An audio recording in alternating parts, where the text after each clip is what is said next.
আসসালামু আলাইকুম। ট্রাভেলার রাজাল বলছি আপনাদের সাথে একটা নতুন ভিডিওতে। একটা বিষয় জানতে চাচ্ছি যে আমরা কিন্তু বাইক যারা খুব ভালোবাসি, বাইক চালাই, বাইক রাইড করি, আমরা কিন্তু বাইকের খুব যত্ন নিই, বাইক ওয়াশ করি, সবসময়ই ওয়াশ করি, মুছে রাখি। এখন কিন্তু শীতকাল চলতেছে। একটা জিনিস সবাইকে রিকোয়েস্ট করবো, শীতকালে বাইক ওয়াশ করলে একটু চিন্তা ভাবনা করে করবেন। কারণ হচ্ছে যে অনেকেই আছে যে সন্ধ্যার পরে, অফিস থেকে ফেরার পথে সন্ধ্যার পরে বাইক ওয়াশ করতে আসে। যখন বাইক ওয়াশ করে তখন হচ্ছে অলরেডি সন্ধ্যা হয়ে যায়, রাত হয়ে যায়।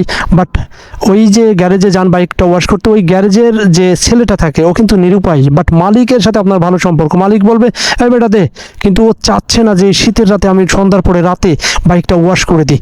ওর খুব কষ্ট হয়, এটা একটু খেয়াল করবেন। এবং বাইক যারা ওয়াশ করে, কোনো গ্যারেজে যারা বাইক ওয়াশ করে, তারা কিন্তু খুবই একদম নতুন জয়েন করা পাবলিক।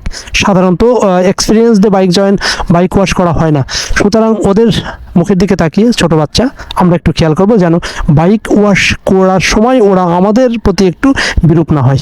ওদের হাসি মুখটা আমাদের খুব জরুরি। ভালো থাকবেন সবাই, আল্লাহ হাফেজ।